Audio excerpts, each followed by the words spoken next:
सैफ साहब माजरत में आपकी बात काट रहा हूं, लेकिन यहां पर एक नई बहस भी छिड़ गई है। अगर आपके इल्म में भी होगा कि जनरल बाजवा साहब और जनरल फैज साहब को पार्लियामेंट में बुलाने की बात हो रही थी, जो उस वक्त मुज़ाकरात हुए, आप उस मुज़ाकरात का हिस्सा भी रहे हैं।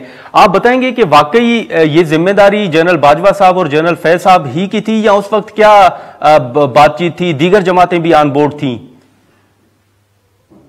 पहली बात तो यह है कि जिस शख्स ने ये बयान दिया है कि उनको पार्लियामेंट में लाया जाए, वो खुद पार्लियामेंट में जेली और बददियानती के जरिए बराजमान है उस कुर्सी पर। फॉर्म 47 का वो मेंबर है।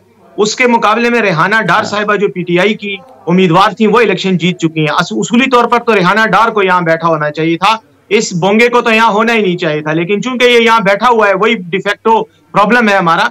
तो इसको तो ये मैंडेट ही हासिल नहीं है कि ये जनरल बाजवा या जनरल फैज के खिलाफ इस तरह की बातें करे। जनरल फैज या जनरल बाजवा का कोई अपने किसी रिश्तेदार की शादी में तो तालिबान को बुलाने के लिए अफगानिस्तान से राब्ते नहीं किए थे। वो तो पाकिस्तानी रियासत का एक उसूली फैसला था, रियासती इदारों का फैसला था, और उन्होंने ये फैसला किया कि तालिबान के साथ मुज़ाकरात के लिए दरवाजे खोल ले जाएं। हमने मुज़ाकरात करने की कोशिश की, मुज़ाकरात का अमल शुरू किया। उस अमल को उस वक्त की हुकूमत ने मुनासिब नहीं समझा कि उसको जारी रखा जाए, उसको खत्म कर दिया तो खत्म हो गया। लेकिन ये बात करना है कि उस मामल के नतीजे में हजारों की तादाद में तालिबान को पाकिस्तान में आने की इजाजत दी गई या मौका दिया गया, ये सब बिल्कुल लग़्व और फजूल और बेबुनियाद इल्जाम तराशियां हैं। और ख्वाजा आसिफ जो है, इसकी ये पुरानी आदत है। एक तो उसकी उम्र भी ज्यादा हो चुकी है, दिमाग भी आधा काम करता है और आधा नहीं करता, और बददियानती से यहाँ बैठा भी है। तो मेरे ख्याल में उसकी इन बातों को आप अहमियत ही ना दें। ना तो उसमें ये तड़ है, ना इतनी जुर्रत है, और ना इसकी उतनी इस्तेदाद है कि वो जनरल बाजवा, जनरल फैज हमीद को पार्लियामेंट में बुलाए।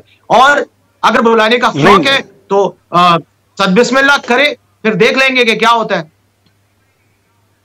क्या होगा सर अगर बुलाया जाए तो?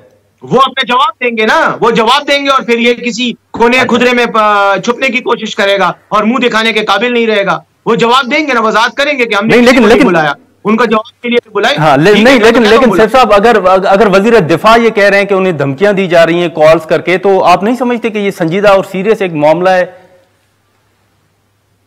धमकियां किसी को देना यकीनन एक संजीदा और सीरियस मामला है, लेकिन इस शख्स को तो वजीर दिफा नहीं, इसको तो वजीर बकवासियात होना चाहिए। इसकी कोई हैसियत नहीं है कि इसकी बात को सीरियस ले जाए, इसकी बात को सीरियस ही नहीं लेता। अच्छा, तो इस वक्त मतलब वो जो इल्जाम या उनका जो एक बयान है कि उस वक्त जिम्मेदार वो हैं, आप समझते हैं कि इसमें कोई हकीकत नहीं है? पूरे इदारे और पूरी जमातें जो हैं उस वक्त ऑन बोर्ड थी। मुझे ये अगर ये कहता है कि तालिबान को पाकिस्तान लाने के जिम्मेदार ये दो अफराद हैं, तो मुझे एक बात बताएं बुरमानी साहब, मुझे एक बात बताएं, किसी एक तालिब का नाम तो ले लें कि वो फलां जगह में बैठा हुआ है, ये उसका एड्रेस है, और वो उसको लाने का जिम्मेदार जो है वो जनरल बाजवा या जनरल फैज हमीद या कोई और है। किसी एक कर बता देना आपको, उसके बाद हम देखेंगे कि क्या वो जिम्मेदार है। ये कह देना कि जी हजारों तालिबान आए हैं, ये क्या बात हुई? एक वजीर दिफा को तो इस किस्म के गैर जिम्मेदाराना इल्जाम लगाने पर ही अगर उसमें जरा सी शर्म और हया हो और इखलाकी कोई मैयार हो, तो उसको चाहिए कि वो इस्तीफा देकर घर चला जाए। ये पता नहीं किस किस्म के इल्जामात लगा रहा है।